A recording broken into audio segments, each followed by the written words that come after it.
नमस्कार, आप देख रहे हैं टीवी 24 और मैं हूं आपके साथ अनन्या मिश्रा।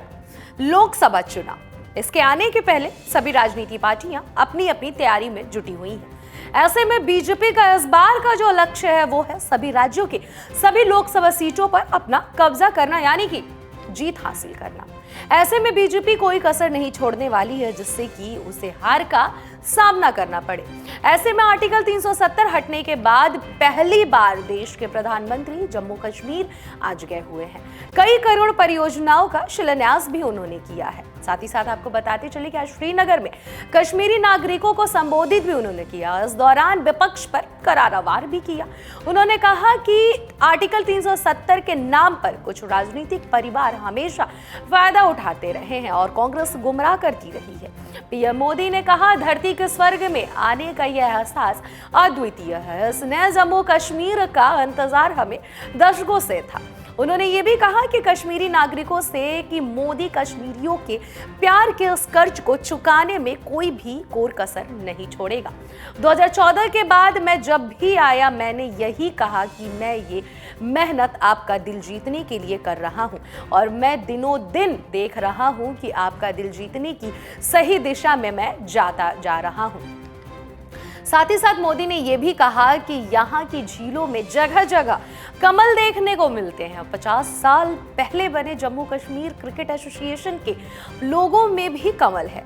यह सुखद संयोग है या कुदरत का कोई इशारा कि भाजपा का चुनाव चिन्ह भी कमल का है। साथ ही साथ पीएम मोदी ने यह भी कहा कि जम्मू कश्मीर का गहरा नाता है भाजपा से। प्रधानमंत्री ने कहा कि जम्मू कश्मीर में पर्यटन के साथ ही कृषि और कृषि उत्पादों की ताकत भी है। जम्मू कश्मीर के केसर सेब, यहाँ के मेवे, जम्मू कश्मीरी चेरी, जम्मू कश्मीर अपने आप में ही इतना बड़ा ब्रांड है।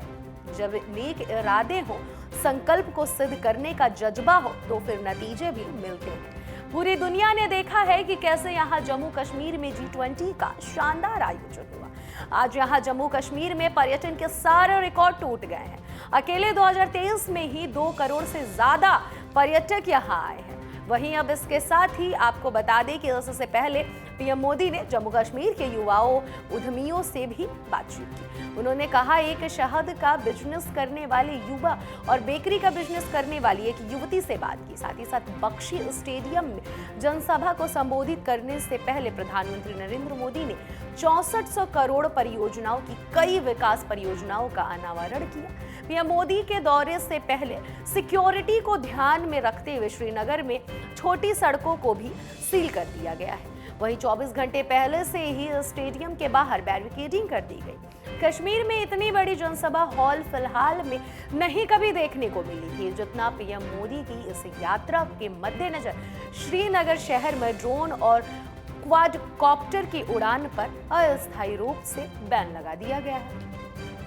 बीते दिन लागू हुए श्रीनगर पुलिस के निर्देश में कहा गया है कि शहर में सभी अनधिकृत ड्रोन चलाने पर सख्त कार्रवाई की जा सकती है। बता दें कि बीजेपी के नेतृत्व वाली केंद्र सरकार ने 5 अगस्त साल 2019 के अनुच्छेद 370 के प्रावधानों को निरस्त कर दिया और पूर्ववर्ती राज्यों को जम्मू कश्मीर और लद्दाख के केंद्र शासित प्रदेशों में विभाजित कर दिया था। अब ऐसे में पीएम मोदी के दौरे को मद्देनजर श्रीनगर में प्रधानमंत्री के दौरे वाले रास्ते में पढ़ने वाले कई स्कूल बुधवार और गुरुवार को बंद कर दिए गए हैं। फिलहाल आपको बता दें कि जबकि आज होने वाली बोर्ड परीक्षाएं अगले महीने तक के लिए स्थगित कर दी गई हैं। इस तरीके से प्रधानमंत्री नरेंद्र मोदी ने जमकर कश्मीरियों की तारीफ की। कश्मीर को लेकर एहसान भी बताया कि उनका एहसान, उनका मोहब्बत कितना प्रधानमंत्री नरेंद्र मोदी के ऊपर है। साथ ही साथ आज प्रधानमंत्री के आवागमन को लेकर चाक चौबंद पूरी तरीके से व्यवस्था भी की गई थी। अभी के लिए बस इतना ही। देखते रहिए टीवी 24।